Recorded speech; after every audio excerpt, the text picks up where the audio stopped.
Hello, citizens of the world. We are anonymous.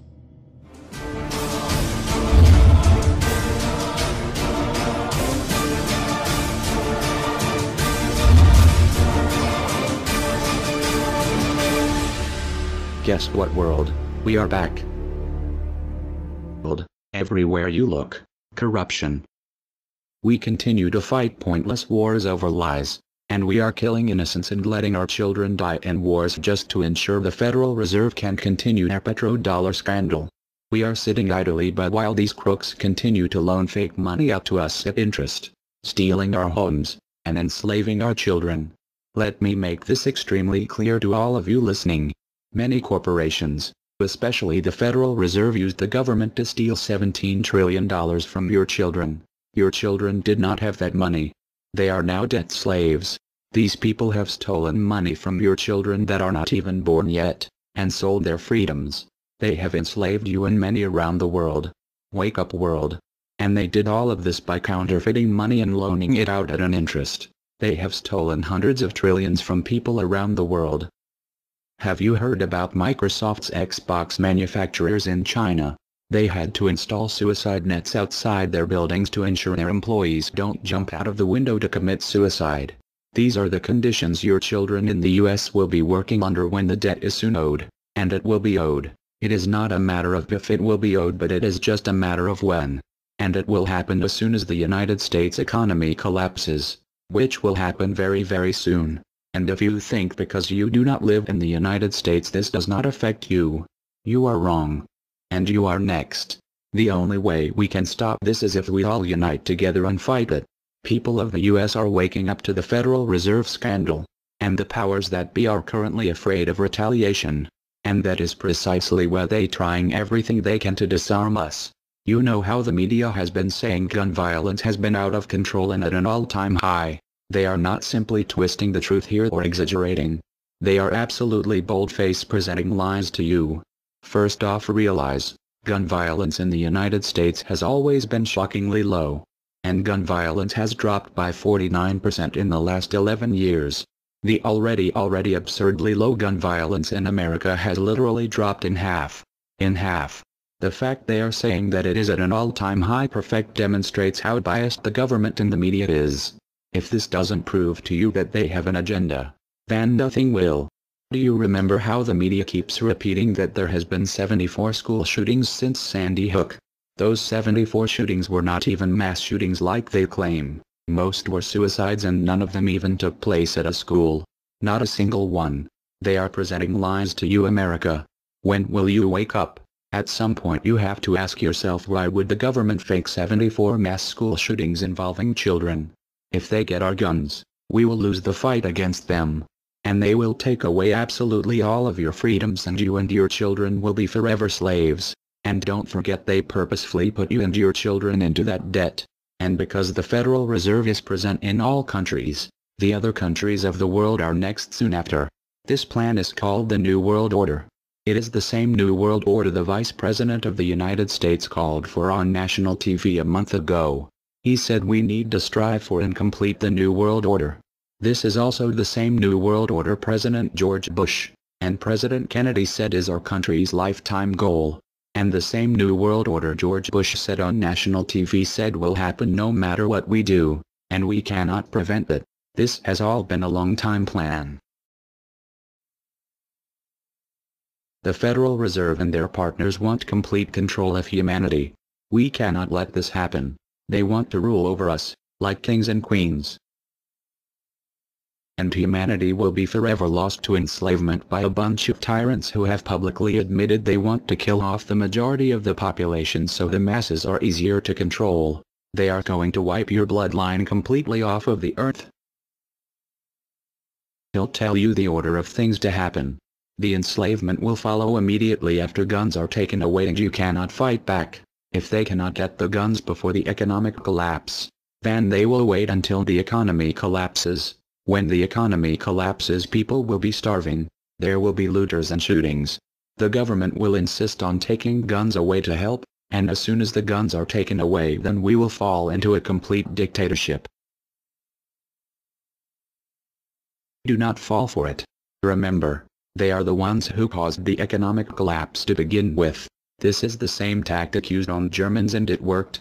So expect it. As soon as the economy collapsed and the masses were starving, the German government asked the people to give up their rights and they listened. And then eventually the government was throwing the naked masses into giant burning hot ovens for mass execution. Do not give up your rights. Do not give up your guns. Fight back, as they were the ones who caused the problem. Just so you know, the people who are behind this Federal Reserve scam and New World Order are the same ones who funded Hitler's campaign. Make no mistake, these people are as brutal as Hitler himself, even more brutal. In fact, now we are going to show you some. Assuming America grows some balls and we win, we will need an overall plan. We have come up with a perfect plan. This plan offers extraordinary possibilities. It will make for the most beautiful and free world you can ever imagine. If we are successful, we can leave a much better for our children. A beautiful world. Watch every minute of the rest of the video. Do not skip a single bit of it, as it is all important. If this one video gets out to and can change the world, this is your opportunity to make a difference. Please share this video. What you want with it, get paid for the views. We don't care. Just get the message out there for the world to see. Now sit back and relax, enjoy the movie.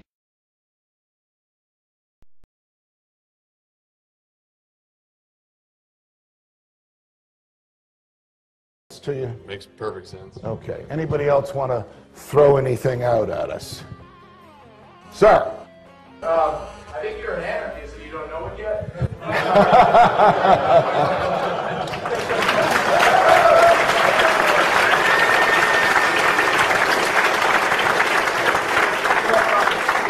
Do you hear me denying anything?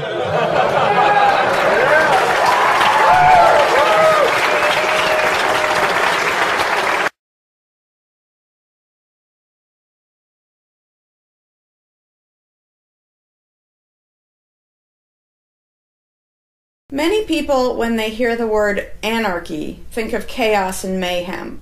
So they assume that an anarchist must be in favor of disorder and violence. That is the complete opposite of the truth.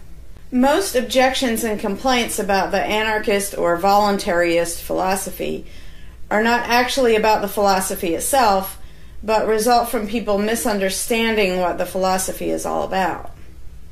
To illustrate a few points, we will use the example of two fictional islands.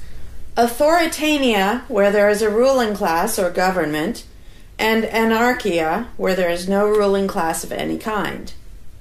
We will use these islands to examine several common misconceptions about anarchism. Lots of people think anarchy means every man for himself, or survival of the fittest, or the absence of any social cooperation or organization. They think that anarchy means everyone has to be self-sufficient. This comes from the false assumption that some kind of government is necessary for any organization to occur.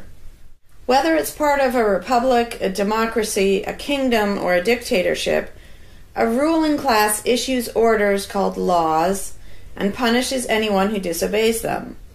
That is not cooperation. That's domination. It's one group forcing its will on another.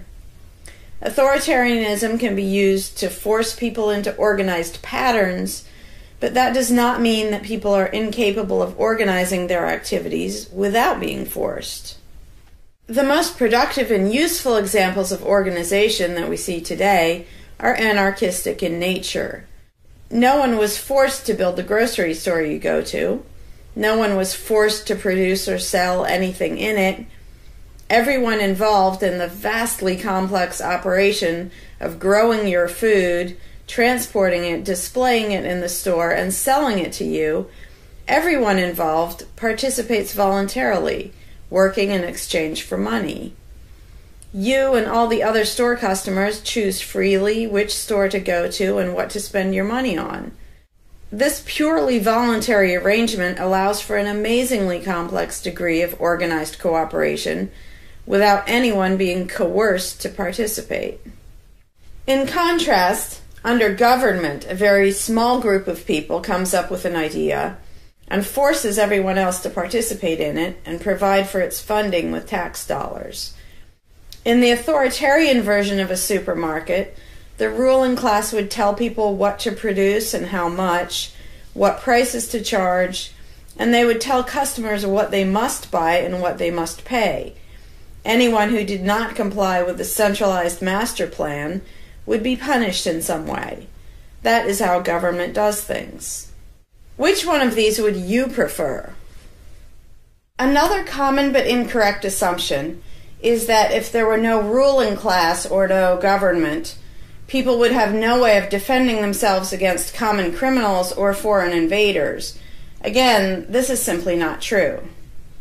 The government version of protection is inherently hypocritical. Governments will use their hired law enforcers to find and lock up some of the private thugs and thieves and prevent them from preying on people.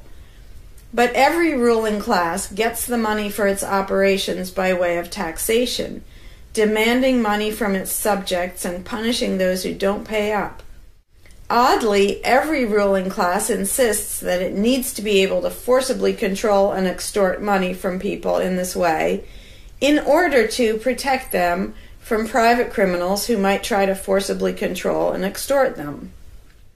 In contrast, if there is no government, people do not lose their inherent right to defend themselves from violence or to defend what they have from those who would take it.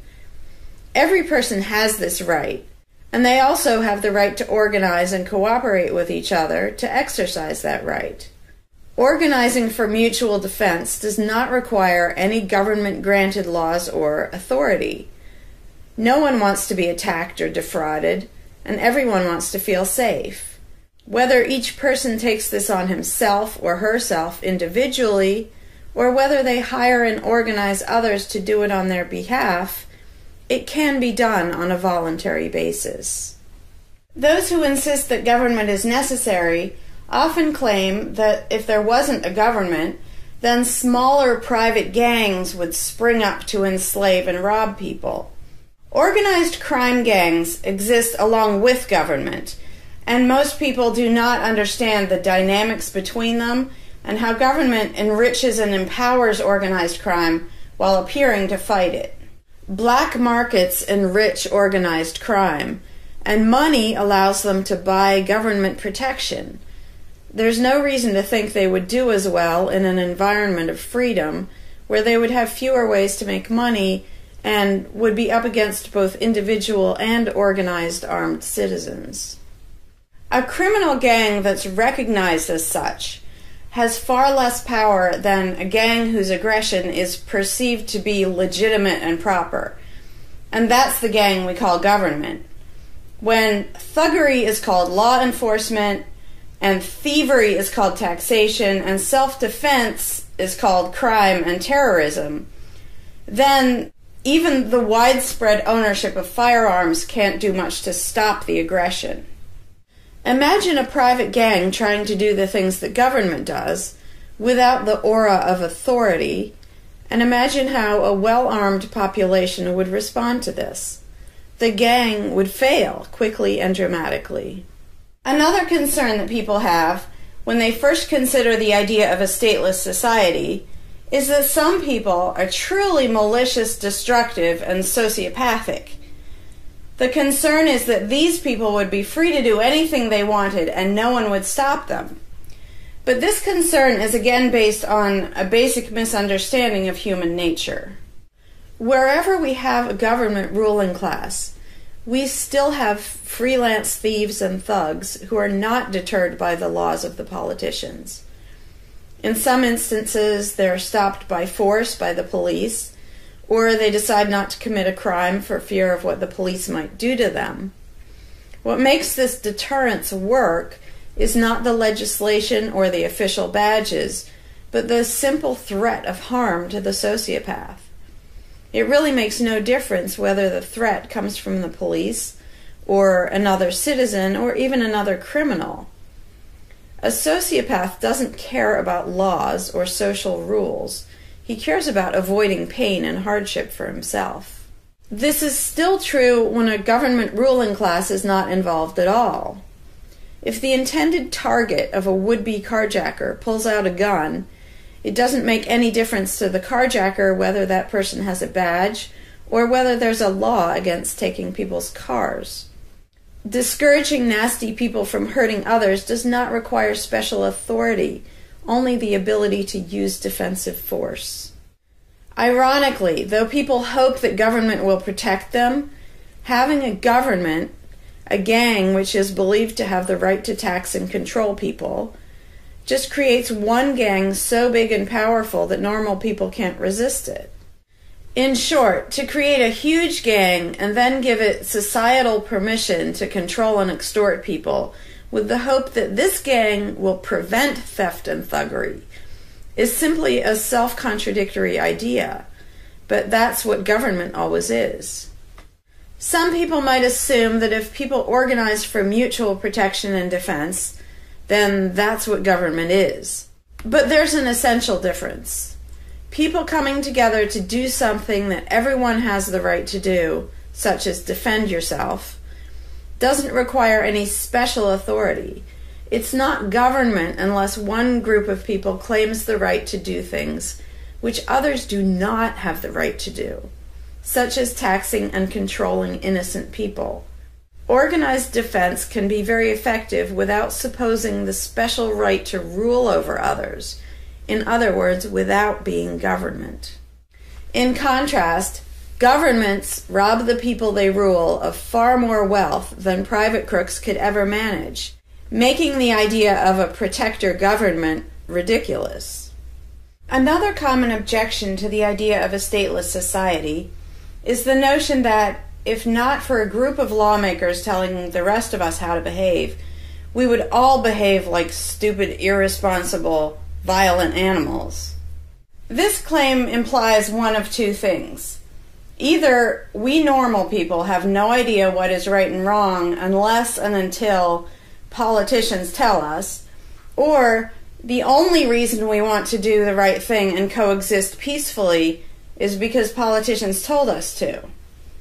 A quick examination of your own motivations will show you that neither of those things is actually true.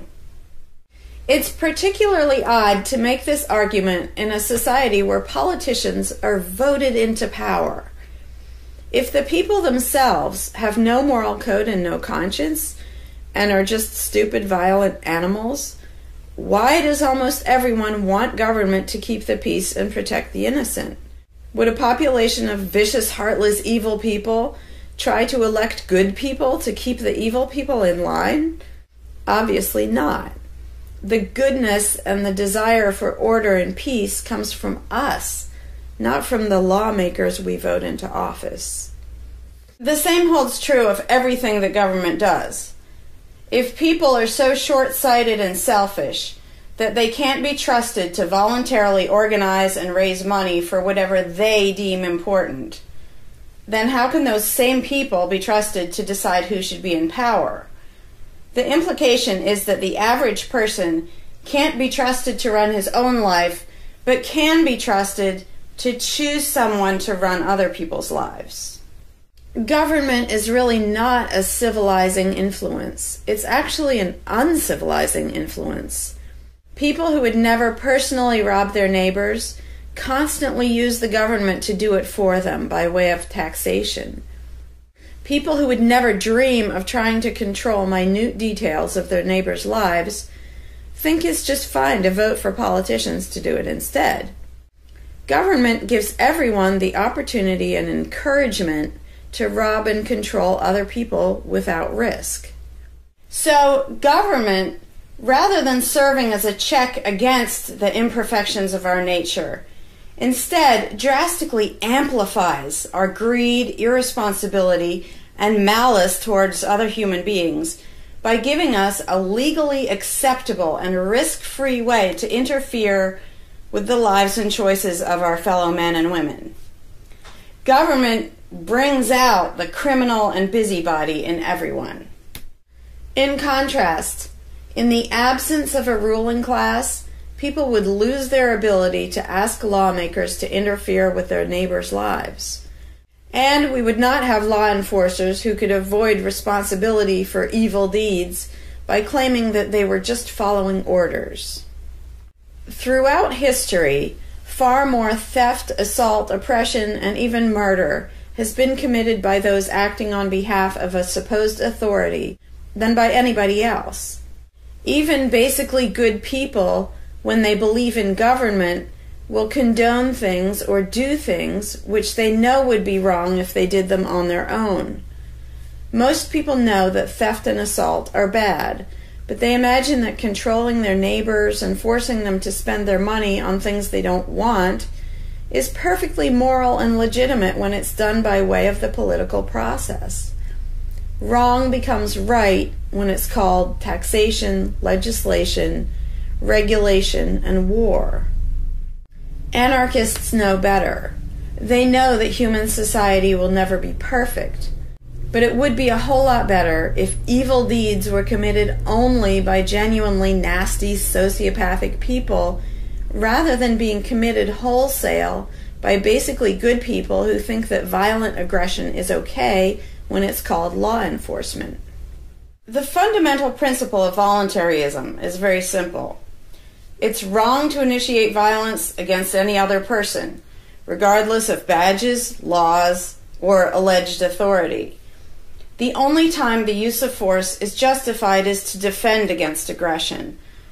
Almost everyone understands this on a personal level, but they've been taught that this basic rule of social living does not apply in the game of politics and government.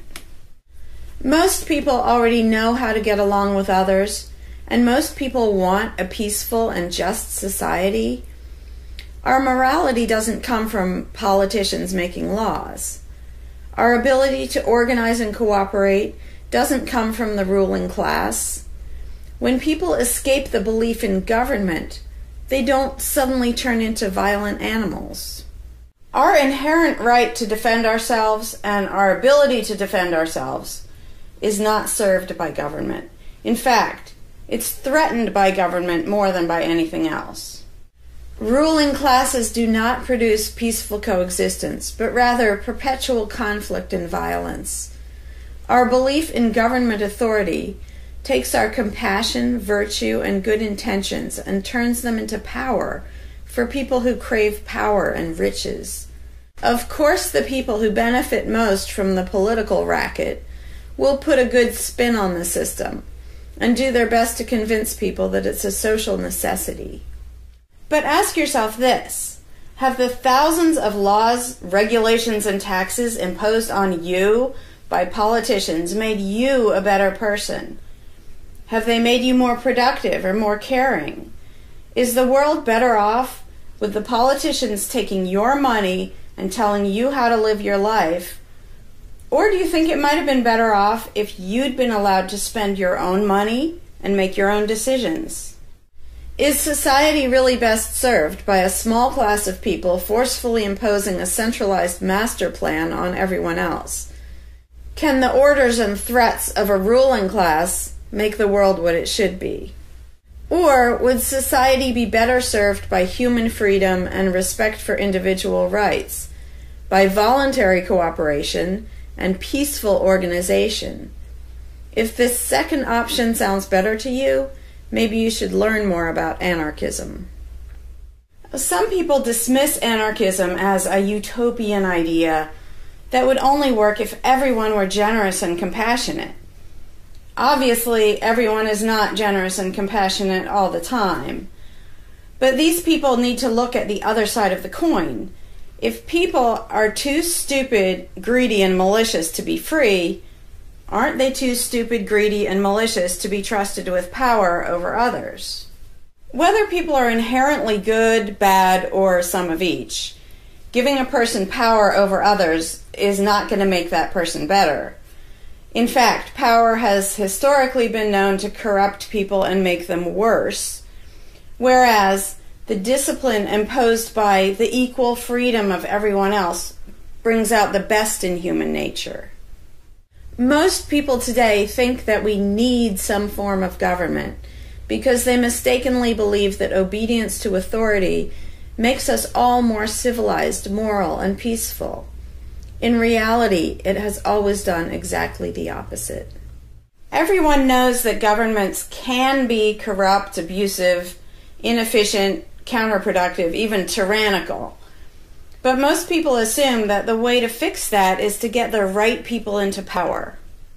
People have spent centuries trying to create a good society using different kinds of ruling classes, different legal structures, different ways of choosing the rulers, and so on.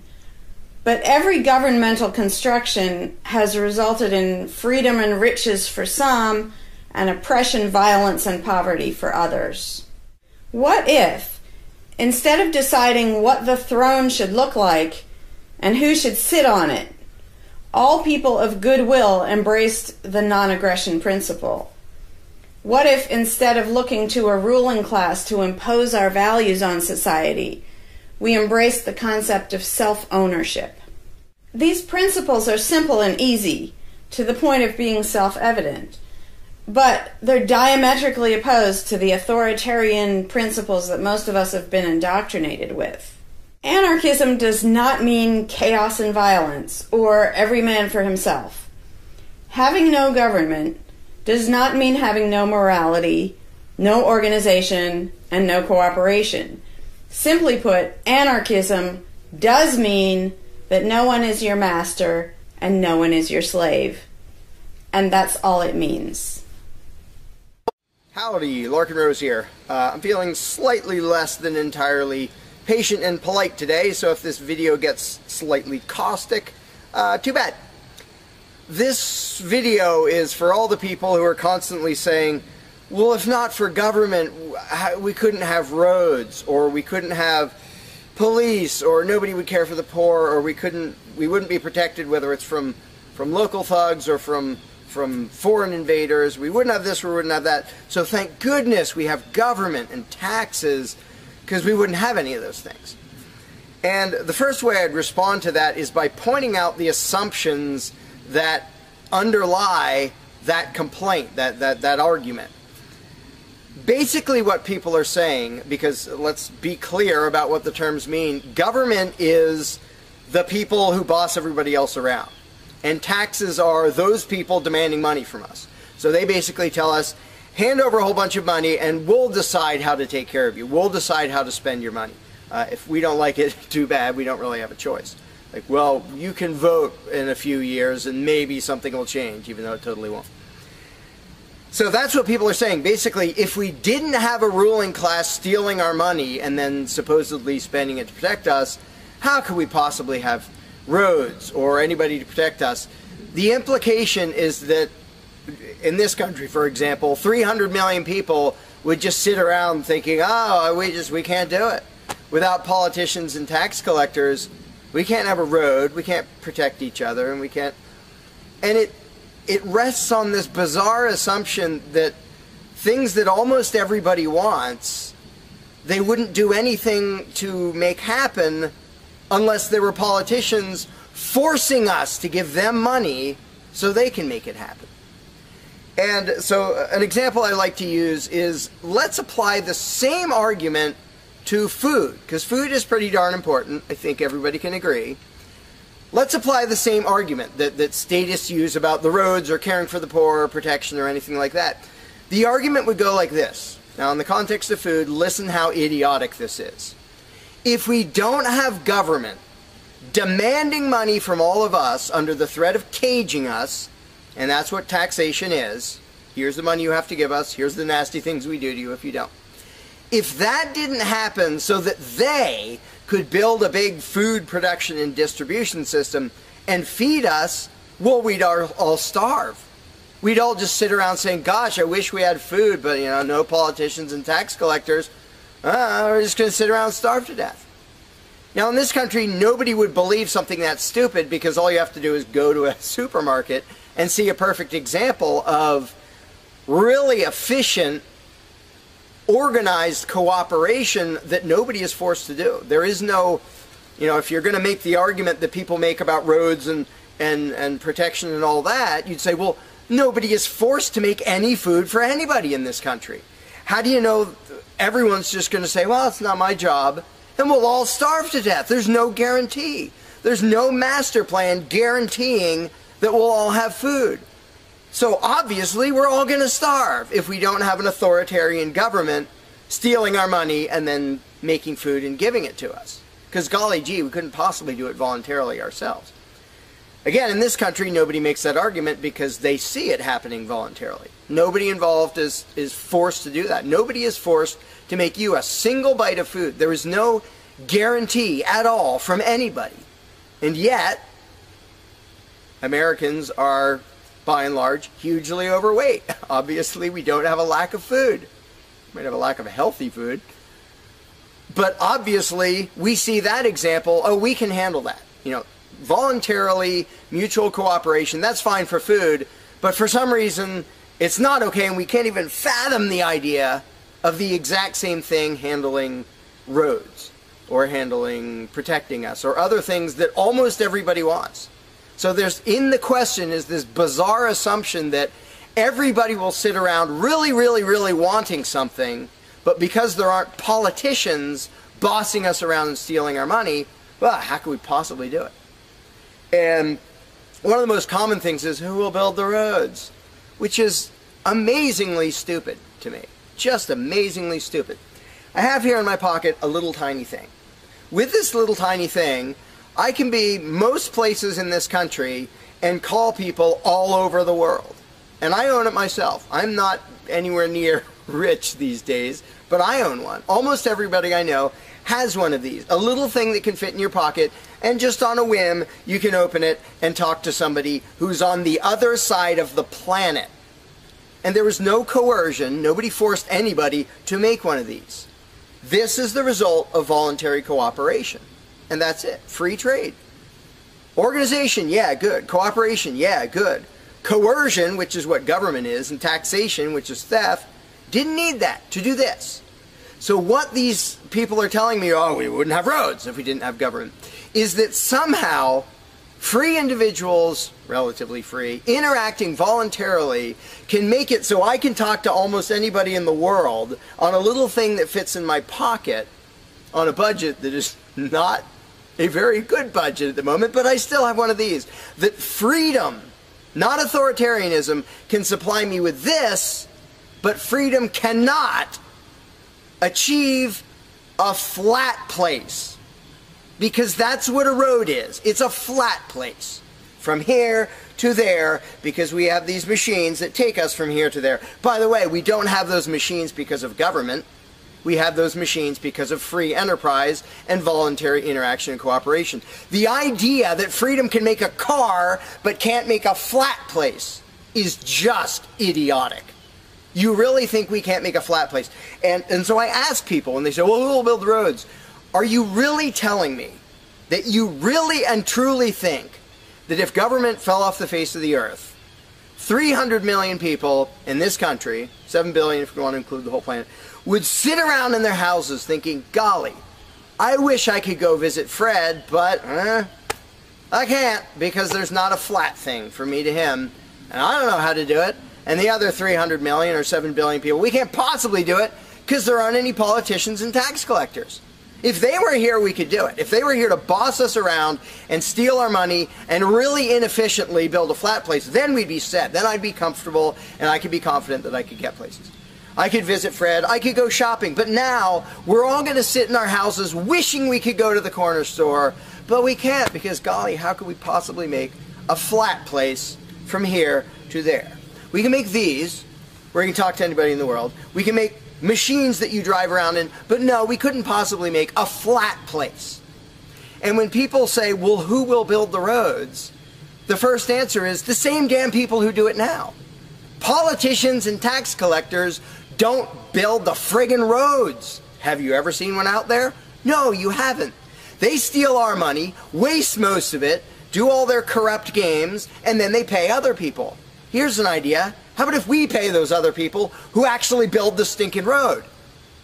And the fact that that doesn't occur to people is a great indication of how well indoctrinated people are by the rulers who will perpetually tell us, you can't organize anything, you can't achieve anything, you can't do anything unless we are here to force it on you. And it's, again, there are a zillion examples, whether it's caring for the poor or protection or roads, obviously. where most of the population will say, I'm really concerned that poor people won't be taken care of, which means most of the population wants people in need to be taken care of. And if we didn't have politicians stealing our money, how would it happen? Here's an idea. Take some money out of your pocket and give it to one of the people that you think needs help.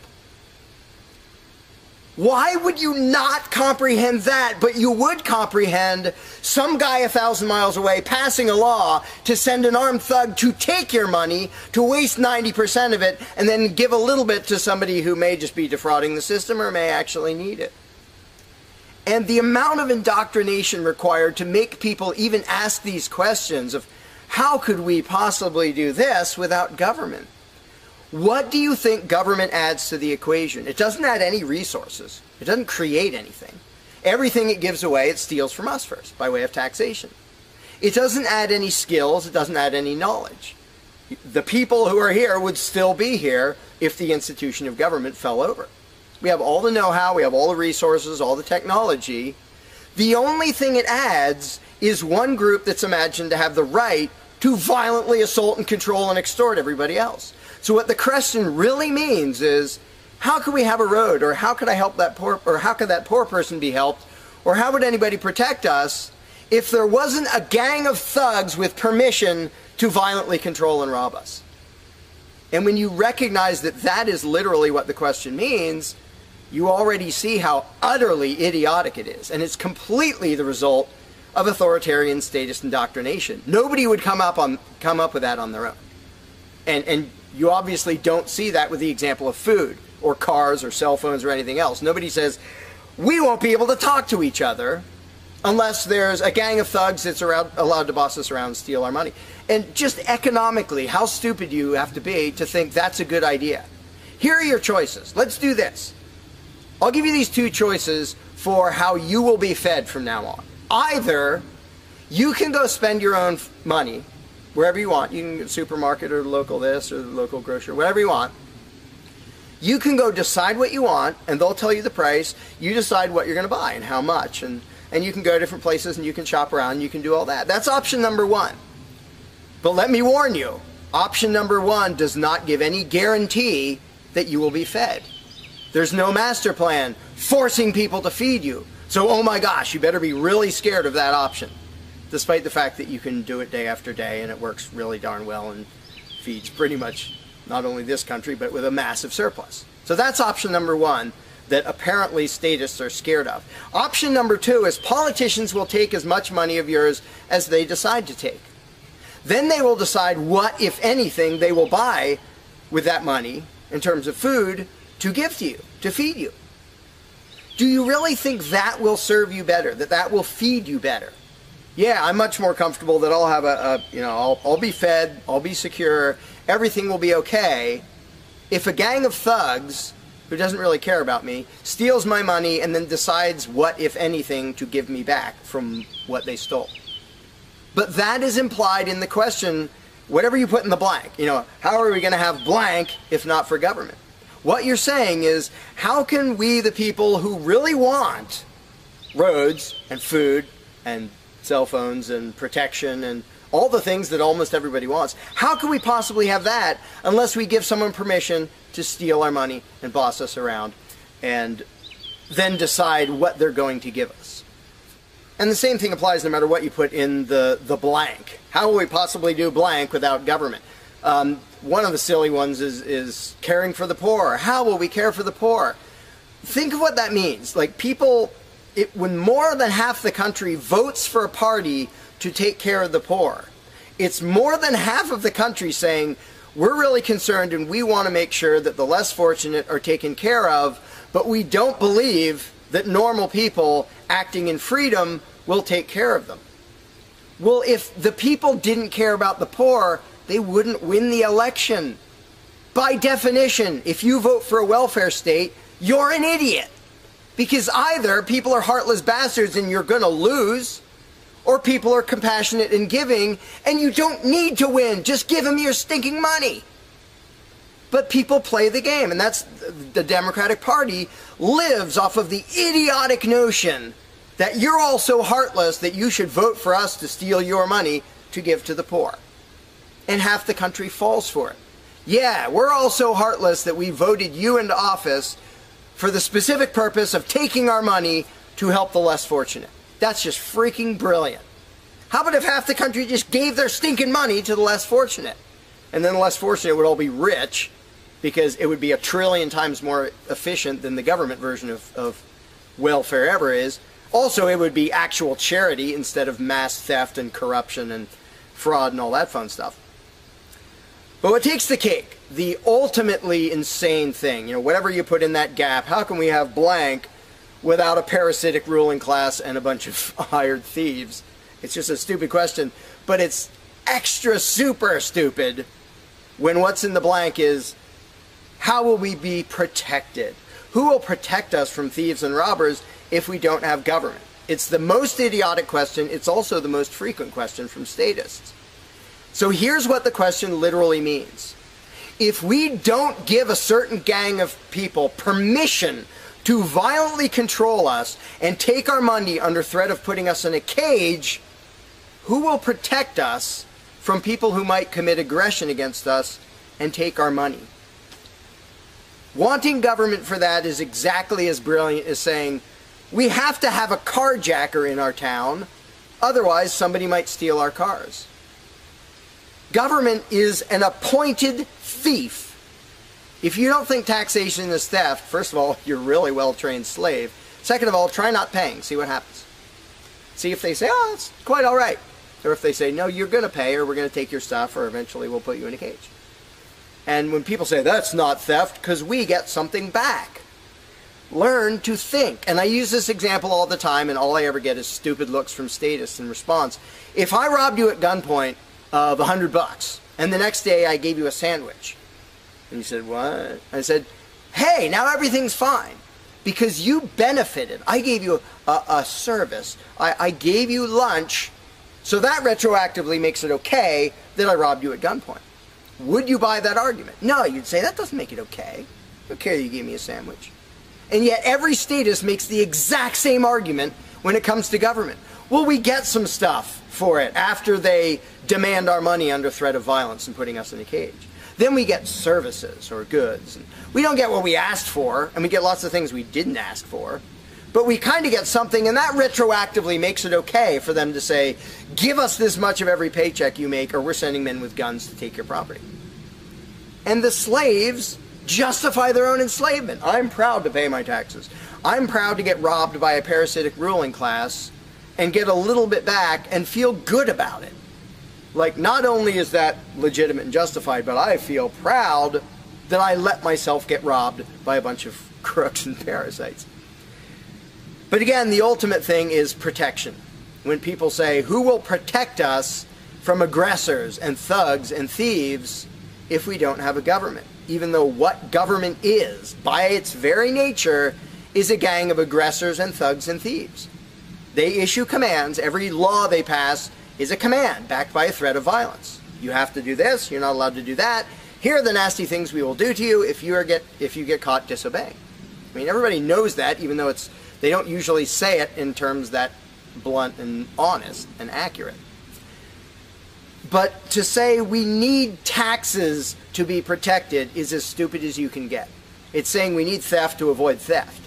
And the fact that people are trained to use different words so that this theft sounds okay. It's legalized, it's taxation, and we voted for the people who robbed us. Like, we got to elect our local carjacker, and that means he represents us when he demands our car and points a gun in our face. He's serving us as he steals our car, because he's going to use that car and sell it and make money to make sure nobody else steals our car. That is the essence of government.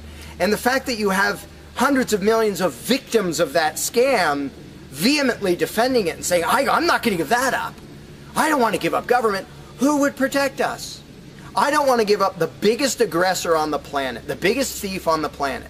Look at your tax bill and see how much private crooks steal from you.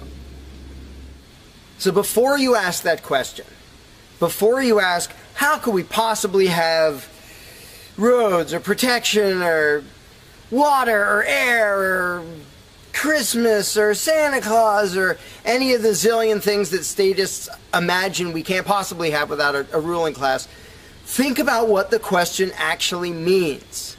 Because when you get to the point where you understand the implications of your own question, asking how can we possibly have this without a parasitic gang of thugs robbing us, when you actually understand what you're really asking, you won't ask the question because you will realize it's completely freaking idiotic.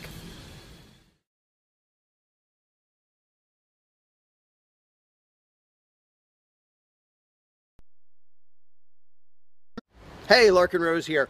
One of the first things that people are concerned about when they start thinking about a society without a ruling class is, well, what happens to the nasty people? Whether you're talking about people who are just kind of negligent or inconsiderate, play their music too loud at night or leave their trash lying around the woods or whatever it is, all the way up to people who run around attacking and murdering people. So people say, well, what would happen to them? What would we do about that? Some people even go so far as to say, if not for government, there would be nothing to stop people from committing murder and doing whatever other nasty stuff. And it's funny because when somebody says that, there would be no consequences, they could do whatever they wanted and nobody would stop them, the person saying that is implying that he isn't going to do anything. If there's someone running around attacking and murdering innocent people, the guy who said nothing will happen to them, obviously he's not going to do anything or something would happen to them. But not only is he demonstrating his own cowardice when he said there would be nothing to stop murderers, he's also projecting his own immaturity and irresponsibility onto the rest of the world, because he's also saying the other 7 billion people wouldn't do anything about it, which obviously isn't true. I would, wouldn't you? If somebody was running around murdering your neighbors, would you just go, well, there aren't politicians and there's nobody with a badge and we don't have tax collectors and bureaucrats, so oh well, I guess they're just out of luck, they're going to get murdered. And would you not even protect yourself if there wasn't government? Obviously, lots and lots of people, all the sane people, would do whatever they could to protect themselves and defend the innocent. So to say nothing would happen is just really bizarre. And it comes from having a mentality basically of a little kid in a classroom, where the teacher walks out of the room and the kids are just sitting there. We don't know what to do. No authority's telling us what to do. And Johnny's throwing things at me. And there's no teacher to stop him. Ah! Because most people, having been trained into authoritarian mentality, it never occurs to them that they are the ones who should fix anything, who should stop anything. And so when people say, well, what would be done about this and that and the other thing, nasty people doing nasty things, the first thing I ask is, well, what would you do about it? Because people are so into the mentality that there has to be some master plan and some authority who writes down the law of here is what will be done with those people, that people don't think in terms of, well, what would I do about it? Which is why I always ask people, well, what would you do about it? You're a person just as much as me and just as much as the other 7 billion. What would you feel justified in doing if somebody was polluting or playing their music too loud at night or running around murdering people or whatever in between you can think of? Any nasty thing, what would you feel justified in doing about it? Because there's a very basic rule of being a moral human being, which is if it would be wrong for you to do something, don't ask anybody else to do it. And the rule is so simple, so self-evident and obvious that most people will go, well, duh, of course. Trouble is, nobody in the world who believes in government abides by that rule. Nobody. I don't care if you're a constitutionalist, Democrat, Republican, fascist, communist, anything, any kind of statist. There is nobody who believes in government who abides by the most basic rule of morality, which is if it's wrong for you to do something, don't ask somebody else to do it. Because every single candidate, every party, every government always does things that the voters know they themselves have no right to do. And to say something like, well, I'm voting for the guy who's going to tax you less. Well, do you have the right to rob me a little bit less than the other guy? No, you don't. So telling me that, well, somebody was going to rob you more, but I voted for the guy to rob you a little bit less, you are still violating the basic rule of being a human being. If it's wrong for you, don't ask somebody else to do it. Well, that's kind of the second basic rule, the first one being the non-aggression principle. And they actually go together quite well. But when people are in the mindset that there's going to be some major centralized plan to deal with whatever, polluters or people who play their music too loud or murderers or whatever else, they have to get out of that mindset. They have to start to think that maybe they are among the people who have to do something about it. So instead of saying, what will be done about such and such, well, what will you do about it? What should I do about it? And this doesn't magically make all the problems go away, but the actual practical challenge of dealing with most disputes is trivial compared to the challenge of getting people to think like responsible adults, where they start to think, well, maybe it's up to me. And a while back I did little events called Escaping the Myth, and one of the little mental exercises I did with these little groups of people is, imagine we're on an island and we're it. There's no government, there's no authority, there's nobody with a badge, and one of us is running around stealing stuff from other people. He's not killing anybody, but he's stealing stuff. What are we going to do about it? We normal people. There's not a legislature, there's not 911 to call, there's nobody with a badge, it's just people. And so with that specific example, I would ask people, so what do we do? And just off the top of their heads, everybody comes up with solutions that are way better than what government ever does. First of all, every government solution is, all right, step one, I get to rob everybody. That's the government solution. Well, we're going to tax everybody so we have the resources to stop that other robber.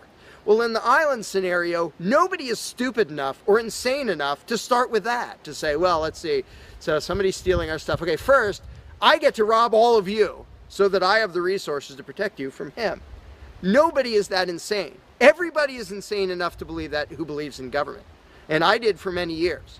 I was stupid enough to actually think that it was rational and moral to advocate mass extortion in order to protect people. And that's just stupid. So I just believed something insanely stupid for a very long time. Most of the world still believes that. But in a setting where people are put on the spot and they're responsible for what happens, they don't do that. They don't say, well, I get to boss everybody around and take their money. Nobody does that. So to me, the challenge is not even coming up with specific solutions to every imaginable dispute or problem, which I don't pretend to know how everything's going to turn out. And I don't intend to be emperor of anarchy. I'm not going to be in charge of the world. But getting people to the mindset where it's up to them, where there's just people, we're it. No legislatures, no people with badges, no authority, we're just people. Suddenly people are way better at solving problems and making things work. One good example is when there's a disaster. Unfortunately, sometimes it takes a horrendous event to bring out the best in people. And it brings out the worst in some people too. But when people say, whoa, my neighbor's house is floating away, I'm not going to wait for FEMA. I'm not going to dial 911. I'm going to jump in a boat and go save him. Because suddenly it's on me. Suddenly I'm the one who has to do something. And when it occurs to people that they're the ones who have to do something, and unfortunately usually that only happens in a complete disaster area, when it occurs to people and they suddenly take on the responsibility and start to think like adults, their solutions are generally a lot better than any government solutions and ever are. But to get to that mentality, people have to shift from the authoritarian mindset to the mindset of a self-owning individual who realizes there is nothing above me. There is no magic unicorn who's going to come to save the day, who's going to come save me from polluters or somebody playing their music too loud or murderers or whatever it is. It's just us. And if we realize that, then first of all, people would stop asking me, well, without a government, how would this be handled? As if I'm going to be in charge. I don't freaking know. What would you do about it? I can tell you what I would do about it. I could tell you what I might suggest, what I might predict, but who cares? I'm one of 7 billion people. I'm not going to be in charge any more than you are. So it's really a mental exercise that people have to think over in their own heads with their own moral codes instead of waiting for some outside answer. And it's why I don't usually get into those discussions of, well, here's my plan for how to deal with this and that and the other thing, because my plan doesn't matter. My plan will not be the best plan for any problem you can come up with. There will be a million people with better plans than whatever I could come up with. So don't ask me to describe how you are going to fix problems. I don't freaking know. And you can see the mind shift in people when they grasp that they own themselves and they suddenly realize, oh, okay, well, yeah, there are things we can do to settle disputes, to protect ourselves from attackers, to do this or that or the other thing. But the first step is just grow up. Stop thinking it's somebody else's business to make the world work. Well, how will the poor be cared for? I don't know. What are you going to do? Well, how will we be protected from this? I don't know. What are you going to do about it? And it is inconvenient. It's inconvenient to be a free person where you can't just be a kid in the classroom whining to the teacher to save the day and fix everything and make everything work, where you actually have to be a responsible adult. And that's one of the main reasons why people like the belief in authority, because then they can live with the lie that all they have to do is obey and do as they're told and everything will be okay. First of all, no, it won't be okay. Second of all, you're not even being a human being. You just threw your free will out the window and became somebody's slave in the hopes that that would help humanity. It doesn't help humanity for you to be a slave. It doesn't help humanity for everybody else to be a slave. It does help humanity for you to start thinking as an adult, responsible human being who owns himself and who accepts that it is your responsibility to figure out how to make the world work.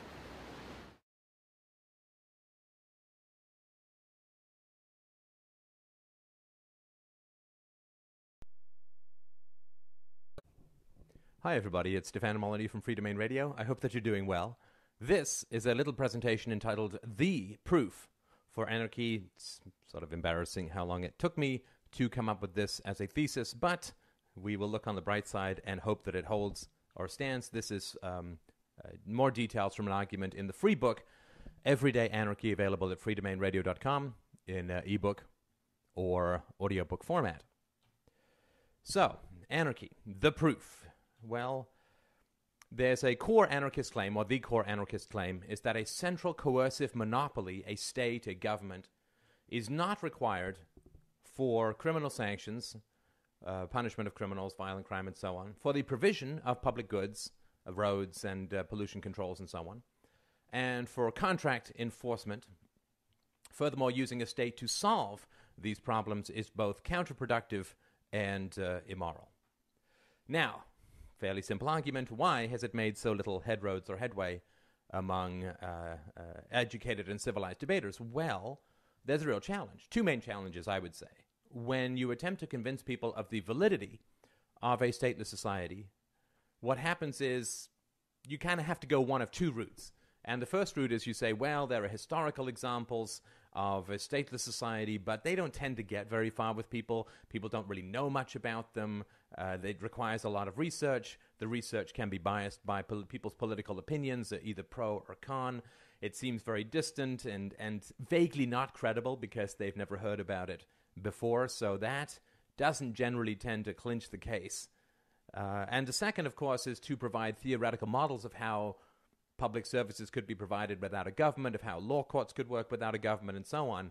And what this does is it tends to provoke the endless, yeah, but problem of endless questioning. Well, you might not need this, but what about this, and how would this work, and how would that work, and the other, and what if, and what if. And that doesn't tend to clinch or close the case either. So these have been the typical weapons in the anarchist arsenal, so to speak, but they have not been effective for the reasons that I mentioned.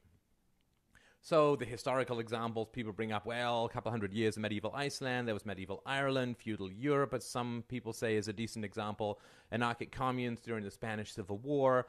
Rothbard talks a lot about Pennsylvania, 17th century, modern Somalia, kibbutzim in Israel, and so on. But these aren't terribly convincing. There's very few people who are going to be saying we should run our society according to the principles that were enacted in medieval Iceland. It doesn't tend to be very, very convincing. It requires a lot of research and doesn't tend to get over the hump. These are distant examples, so you don't know much about them. They seem inapplicable. They seem foreign. And in the example of Iceland and Ireland and feudal Europe, they were ended by statist intervention, either domestically or from other countries. Requires a lot of research. It's just not terribly convincing, and we can see the results of the general acceptability of anarchistic theories, that it doesn't really come about, that these things don't really work. So the holy grail of anarchic argument is, what if there were an example of political anarchism that was in practice that every reasonably educated adult was perfectly aware of and understood deeply. If we could use that example to prove that anarchism worked, not could work, not might work, not worked in ancient Ireland or worked in some future theoretical thing, or doesn't work in Somalia because of state funding and state intervention in arms sales and so on, the irrational society and so on, at least we would overcome a core argument against anarchy, which is that it is functionally impractical. Does such an example exist? Oh yeah. All I can say is abso-positively, frequently. But first, because I'm very keen on creating as many barriers to acceptance of the truth as possible, let's create the most difficult conceivable or possible case for anarchy. Because a theory which operates very well under the most adverse conditions can be assumed to operate even better under less adverse or less extreme conditions. So if a man can lift 100 pounds, it's perfectly valid and an entirely true statement to say, yes, he can lift 5 pounds too. If the escape velocity of to get out of Earth, to get away from Earth is 11.2 kilometers per second, 30 kilometers per second will escape Earth even faster. This is just a logical thing. That which works right on the borders or works under the most negative situations will also work under the most positive situations. If a bridge can hold a train, then it can hold a baby carriage. This much we can logically understand. So, the premise. If, my friends, we can find an example of a highly functional form of anarchism that operates under the most adverse conceivable conditions, and as a benefit which is familiar to people as well, then the theory of anarchism can be considered more than possible, more than theoretical. It's proven. This may be our Einsteinian relativistic eclipse. It may be our Darwinian theory of evolution. We don't know as yet, but let's hold out for the mere possibility. Furthermore, if this example is commonly understood by just about everyone, then the last remaining theoretical barrier to the practicality of anarchism will come down. The challenge. So a stateless society, the advocation of a stateless society, faces the challenges of, how do you deal with, without a government, how do you deal with criminal prosecution and contract enforcement, the provision of public goods, roads, national defense, sewage, garbage collection, blah, blah, blah, and so on. Anarchist theorists do not say that these services are not required. Nobody says, we don't need roads. Roads are a fool's game. They're a con man's game. But rather that essential coercive agency is not required, not moral, and impractical in the long run. So the Free Domain Radio solution, and this is just stuff that I've been working on for the last couple of years, of these things called DROs, or Dispute Resolution Organizations. And these are like quasi-insurance companies that provide customers with things like contractual enforcement. And this is not necessarily if you're doing business with someone in Taiwan or Jupiter, but rather contractual enforcement with issues you may have with your landlord or with your school or whatever. Protection from criminal victimization, collective defense if necessary, and the public goods argument does not require the existence of a state. It doesn't justify it. You can have roads without. In fact, roads were invented long before the state came along and so on. So really, we're just going to focus on the contractual enforcement, protection from criminals, and collective defense. So here's a totally minor example. This covers virtually nothing, but it's just a way of looking at it. If you and I enter into a business arrangement for $100,000, let's say, we can choose a mutually acceptable DRO to provide restitution if one of us fails to adhere to the contract. If I fail to adhere to the contract, the DRO will pay you for your relevant losses and then will come after me to pay restitution, or would have me pay you directly. If I welch on the contract, break the contract, and refuse to pay any restitution, then DROs will raise the price for me to do my next contract. Like, if you take up smoking, your insurance rates go up. If I end up welching on my contracts, it becomes that much more expensive to enforce my contracts, and thus the price of me having contracts goes up. And of course, contracts are necessary for just about everything you do in a modern economic society. I mean, and if I piss off every DRO on the planet and nobody wants to do business with me, or raise my rates so high that it becomes impractical, which wouldn't actually be that high to begin with, then I just can't, until I make good, until I provide restitution to the people whose costs I've incurred by welching on my contracts, I simply can't participate. I can't rent a room. I can't buy groceries. I can't have a bank account. I can't use an ATM. I just can't participate until I deal with this all non-violent ways of dealing with things like contract enforcement.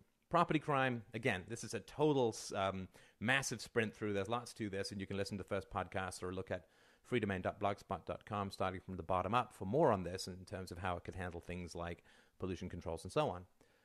So if I contract with a DRO for property protection, if I'm robbed, well, the DRO is going to pay me restitution, going to give me back the computer that was robbed or pay for it.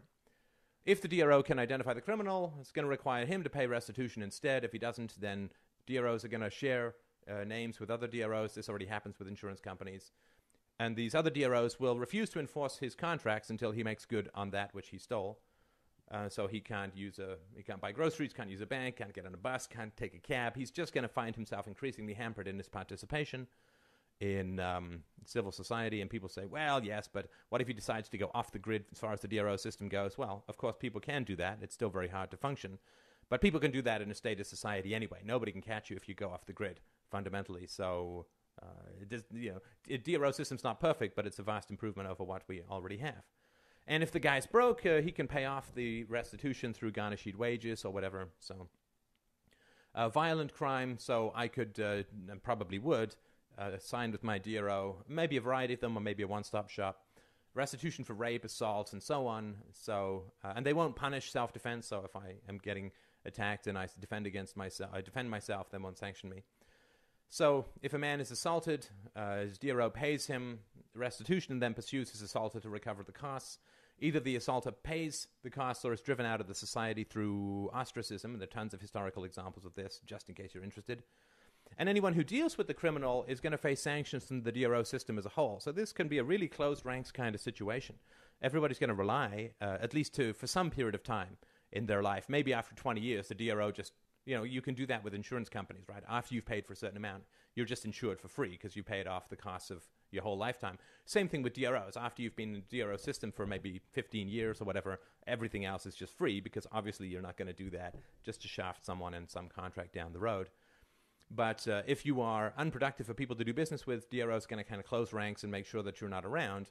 That having been said, if someone can make money out of enforcing your contracts, that person will find a way to do it. So it's not a totally closed rank monopolistic system, but if people can't find a way to make money out of enforcing your contracts, they just won't, in which case you're going to be enormously crippled in any kind of economic life. And all of this is achieved through ostracism, through the sharing of information, through non-contracting with people. It's totally non-violent. Again, I'm not saying this is going to be convincing to anyone who's totally against the theory, but it's just a possibility of how it could work.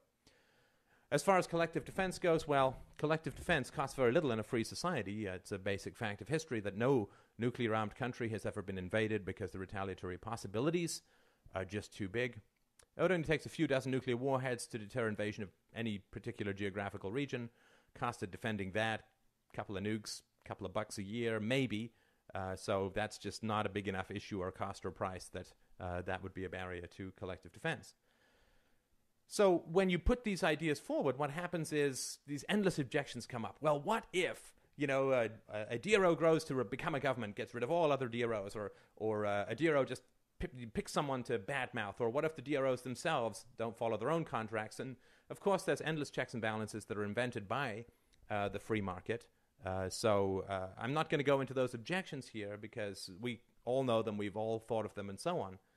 However, let's go even further and try and cripple this theory as much as humanly possible. And if we can find an example where it works even though it's crippled, then we know that it works in a free society even better.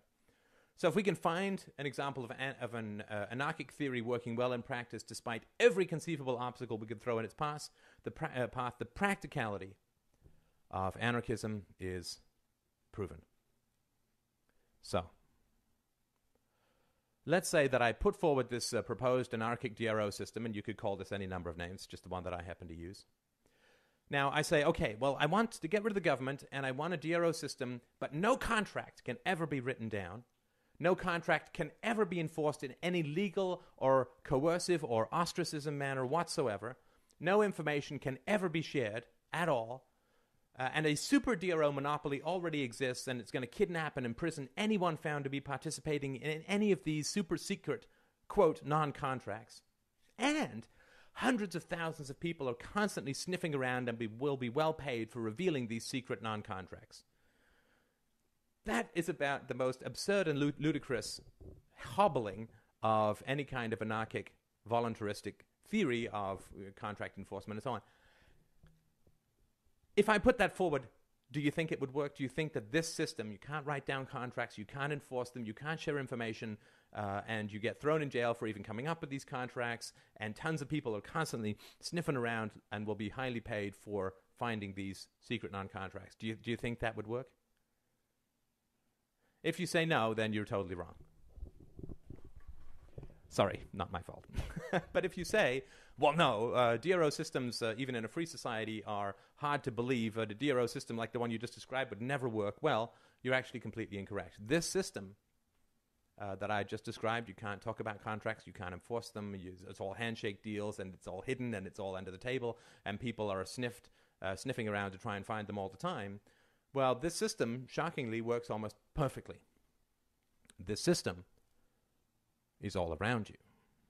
The system works all over the world. The system has worked for thousands of years in hundreds of countries.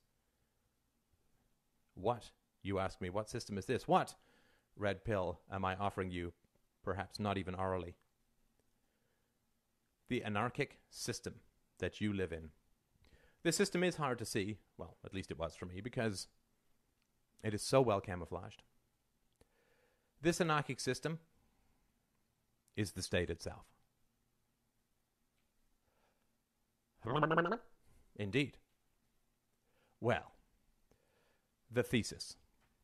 The state, the government, is the best conceivable example of a functional anarchic system, because it functions almost entirely on the spontaneous enforcement of rules without central coercion, without using violence. The process.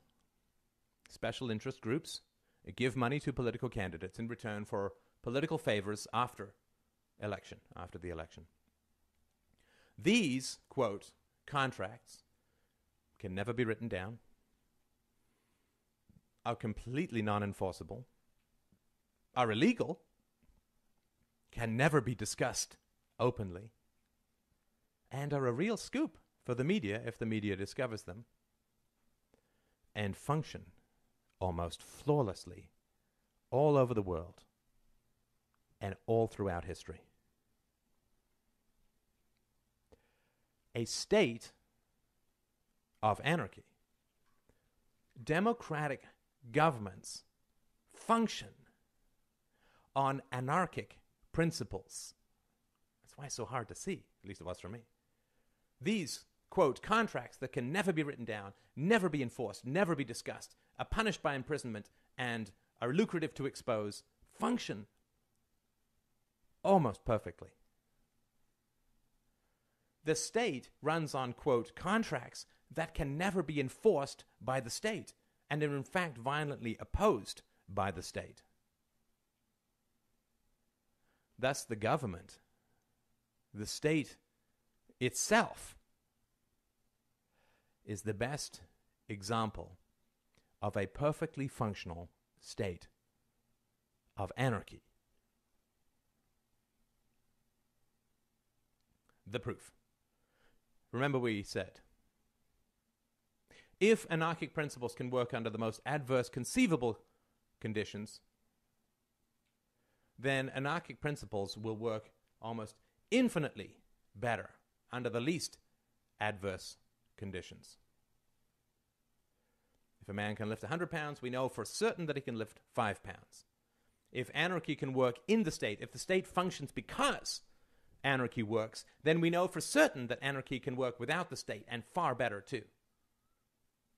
The example we gave of crippled anarchy, the existing state system, is the man lifting 500 pounds. We get rid of the state. It's that much better. You can openly discuss these contracts. You can publish them. They're objective. They're enforceable through overt means. Nobody cares if they're discovered because they're open and they're public and they're not illegal. This is a trippy idea. You might want to watch this again. At least it was for me. If this is the proof I think it is the proof, then this is all that we need to make the case, because we are already embedded in a perfectly functioning, though highly crippled anarchic system. And if we remove the crippling nature and aspect of secrecy, subterraneanness, handshakes, non-enforceability, things will only function almost infinitely or enormously better. Thank you so much for watching. You, as a free, beautiful, independent human being with inalienable rights, own yourself. As a result, you can do what you want with your own body and own the product of your labor. The implication is that it is morally wrong to initiate force against someone else or their property, because to do so is to violate their rights. Therefore, all human interactions should be free of force, fraud, and coercion, and people should be free to exercise their rights, limited only by respect for the rights of others. When you learned don't hit and don't steal, it wasn't unless you work for the government. When you learned thou shalt not kill, it wasn't unless your dear leader gives you a gun and a uniform and a one-way ticket to the other side of the world. Government is force, an opinion with a gun, and force is a poor substitute for persuasion. Governments frighten us into thinking we need them, but with knowledge, philosophy, and technology, we are empowering ourselves and each other to have the courage to move past the paradigm of statism and restrain government to only moral uses of force, at least until we replace it with the cooperative, free market solutions that will soon render it obsolete.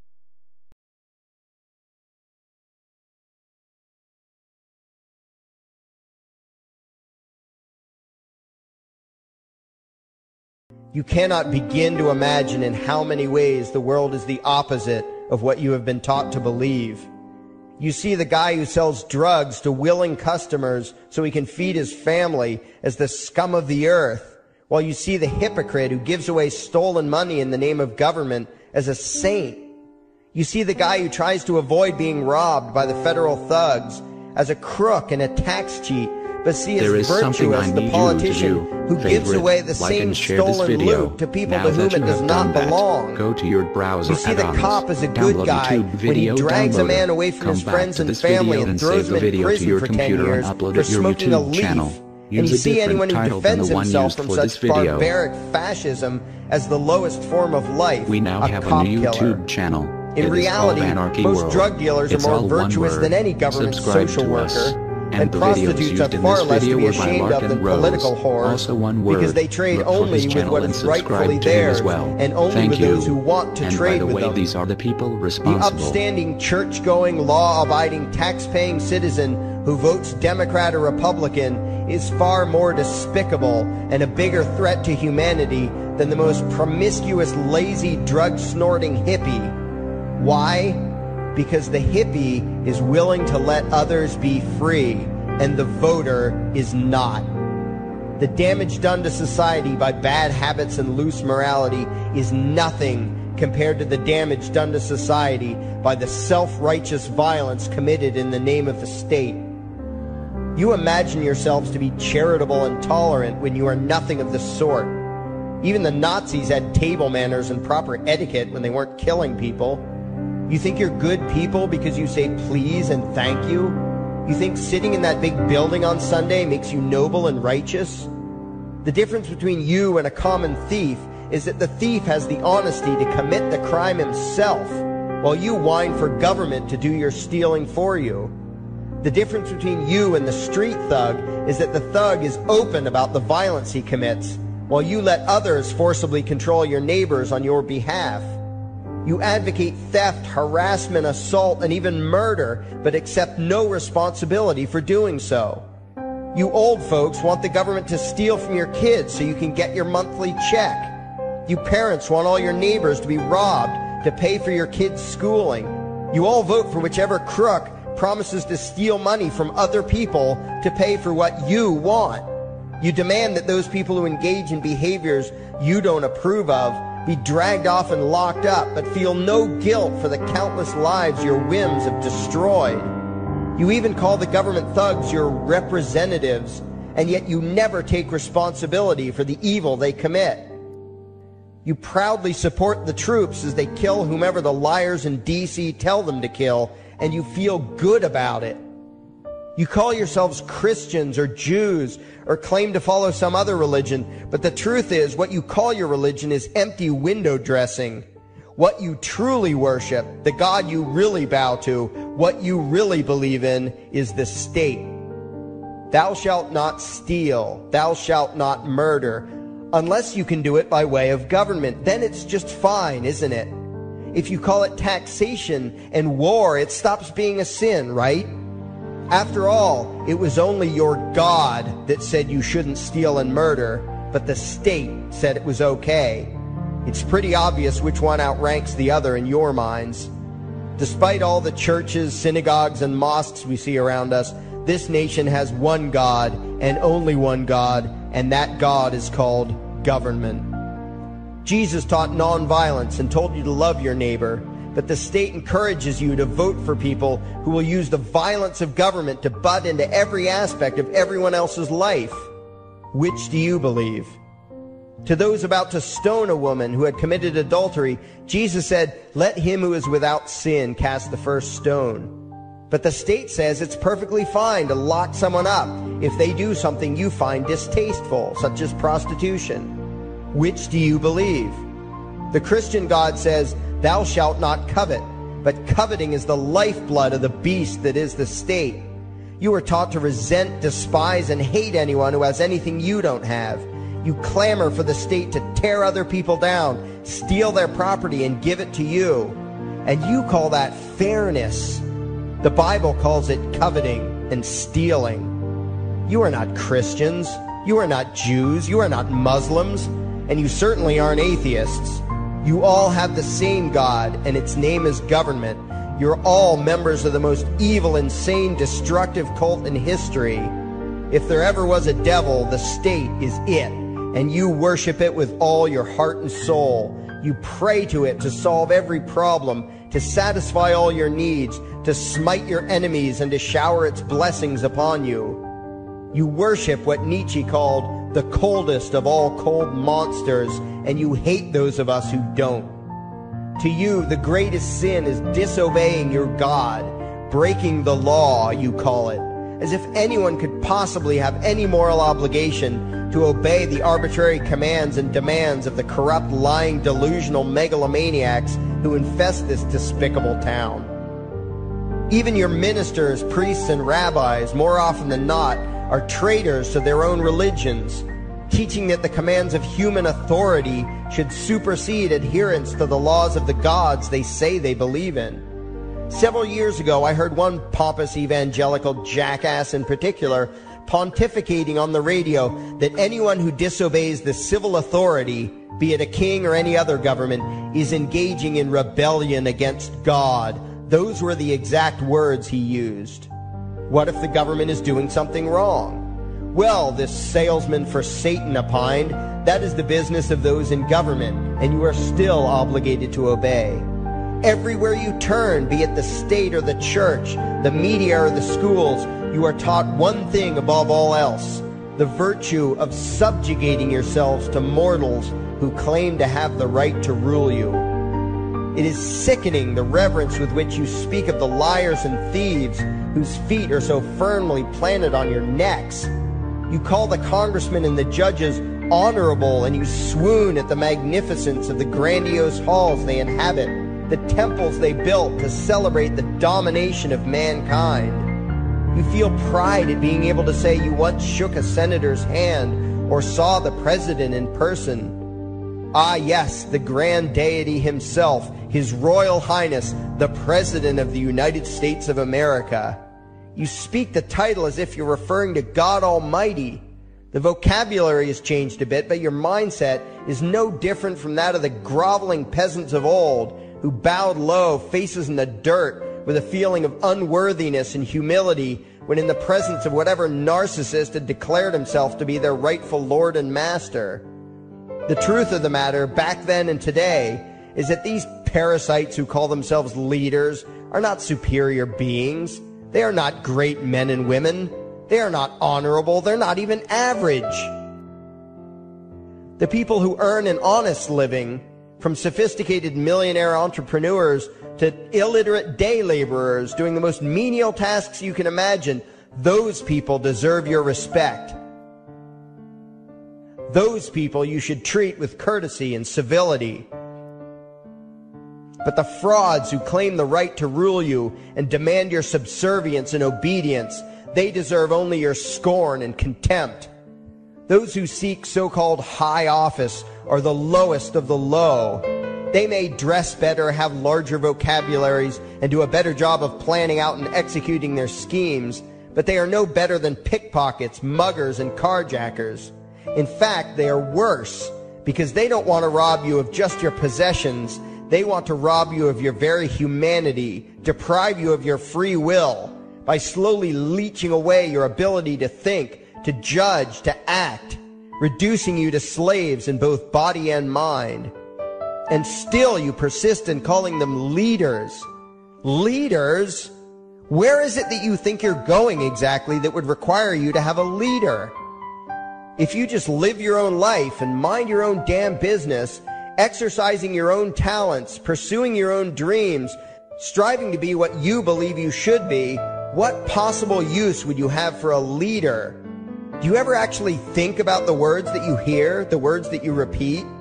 You parrot oxymoronic terms such as the leader of the free world, even pretending for a moment that there is some huge journey or some giant battle that everyone in the entire nation is undertaking together that would require a leader. Why would you ever think, even for a moment, that the crooks that infest this town are the sort of people you should listen to or emulate or follow anywhere? Somewhere inside your mostly dormant brains, you know full well that politicians are all corrupt liars and thieves, opportunistic con men, exploiters, and fearmongers. You know all this, and yet you still speak as if you are the ones who are the stupid, vicious animals, while the politicians are the great, wise role models, teachers, and leaders without whom civilization could not exist. You think these crooks are the ones who make civilization possible? What belief could be more absurd? Yet when they do their pseudo-religious rituals, deciding how to control you this week, you still call it law, and continue to treat their arbitrary demands as if they were moral decrees from the gods that no decent person would ever consider disobeying. You have become so thoroughly indoctrinated into the cult of state worship that you are truly shocked when the occasional sane person states the bleeding obvious. The mere fact that the political crooks wrote something down and declared their threats to be law does not mean that any human being anywhere has the slightest moral obligation to obey. Every moment of every day, in every location and every situation, you have a moral obligation to do what you deem to be right, not what some delusional bloated windbag says is legal.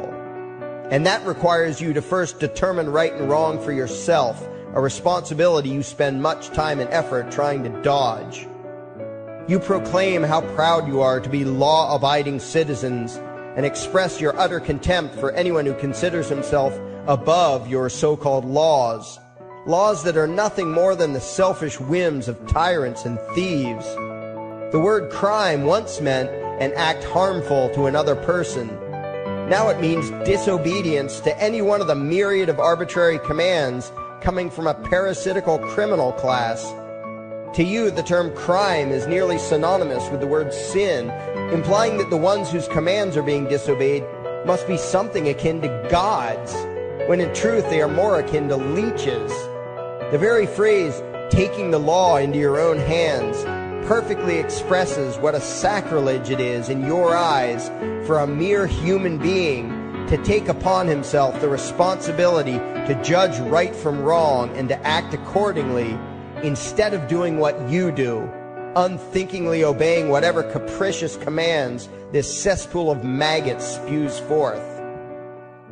You glorify this criminal class as lawmakers and believe that no one is lower than a lawbreaker, someone who would dare disobey the politicians.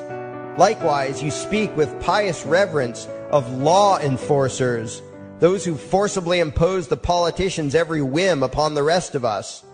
When the state uses violence, you imagine it to be inherently righteous and just, and if anyone resists, they are, in your eyes, contemptible lowlifes, lawless terrorist criminals.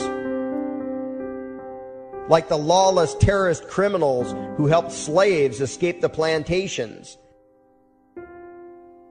like the lawless terrorist criminals who helped Jews escape the killing machine of the Third Reich, like the lawless terrorist criminals who were crushed to death under the tanks of the Red Chinese government in Tiananmen Square, like all the lawless terrorist criminals in history who had the courage to disobey the never-ending stream of tyrants and oppressors who have called their violence authority and law. And that includes the lawless terrorist criminals who founded this country. Everything you think you know is upside down, backwards, and inside out. But what has to take the cake, the height of your insanity, is the fact that you view as violent terrorists the only people on the planet who oppose the initiation of violence against their fellow men. Anarchists, voluntarists, and libertarians. We use violence only to defend ourselves against someone who initiates violence against us. We use it for nothing else. Meanwhile, your belief system is completely schizophrenic and self-contradictory. On the one hand, you teach the young slaves that violence is never the answer. Yet out of the other side of your mouths, you advocate that everyone and everything, everywhere and at all times be controlled, monitored, taxed, and regulated through the force of government. In short, you are teaching your children that the masters may use violence whenever they please, but the slave should never resist. You indoctrinate your children into a life of unthinking, helpless subservience. You are putting the chains around their little necks and fastening the locks tight. And worst of all, you feel good about it. Out of one side of your mouths, you condemn the evils of fascism and socialism and lament the injustices of the regimes of Hitler, Stalin, and Mao. While out of the other side of your mouths, you preach exactly what they did. The worship of the collective, the subjugation of every individual to that evil insanity that wears the deceptive label, the common good. You babble on and on about diversity and open-mindedness, and then beg your masters to regulate and control every aspect of everyone's lives, creating a giant herd of unthinking conformist drones. You wear different clothes and have different hairstyles, and you think that makes you different. Yet all your minds are enslaved to the same club of masters and controllers. You think what they tell you to think and do what they tell you to do while imagining yourselves to be progressive, thinking, and enlightened. From your position of relative comfort and safety, you now condemn the evils of other lands and other times while turning a blind eye to the injustices happening right in front of you. You tell yourself that had you lived in those other places, in those other times, you would have been among those who stood up against oppression and defended the downtrodden. But that is a lie. You would have been right there with the rest of the flock of well-trained sheep, loudly demanding that the slaves be beaten, that the witches be burned, that the nonconformists and rebels be destroyed. How do I know this? Because that is exactly what you are doing today. Today's injustices and oppressions are fashionable and popular, and those who resist them, you tell yourselves, are just malcontents and freaks, people whose rights don't matter, people who deserve to be crushed under the boot of authority. Isn't that right? You bunch of spineless, unthinking hypocrites, look in the mirror. Take a good look at what you imagine to be righteous and kind. You are the devil's plaything. The crowds of thousands wildly applauding the speeches of Adolf Hitler, that was you. The mob demanding that Jesus Christ be nailed to the cross, that was you. The white invaders who celebrated the wholesale slaughter of those godless redskins, that was you. The throngs filling the Colosseum, applauding as the Christians were fed to the lions, that was you. Throughout history, the perpetual suffering and injustice occurring on an incomprehensible scale, it was all because of people just like you. The well-trained, thoroughly indoctrinated conformists, the people who do as they're told, who proudly bow to their masters, who follow the crowd, believing what everyone else believes and thinking whatever authority tells them to think, That is you. And your ignorance is not because the truth is not available to you. There have been radicals preaching it for thousands of years. No, you are ignorant because you shun the truth with all your heart and soul. You close your eyes and run away when a hint of reality lands in front of you. You condemn as extremists and fringe kooks those who try to show you the chains you wear because you don't want to be free. You don't even want to be human. Responsibility and reality scare the hell out of you, so you cling tightly to your own enslavement and lash out at any who seek to free you from it. When someone opens the door to your cage, you cower back in the corner and yell, "Close it, close it." Well, some of us are finished with trying to save you. We've wasted enough effort trying to convince you that you should be free.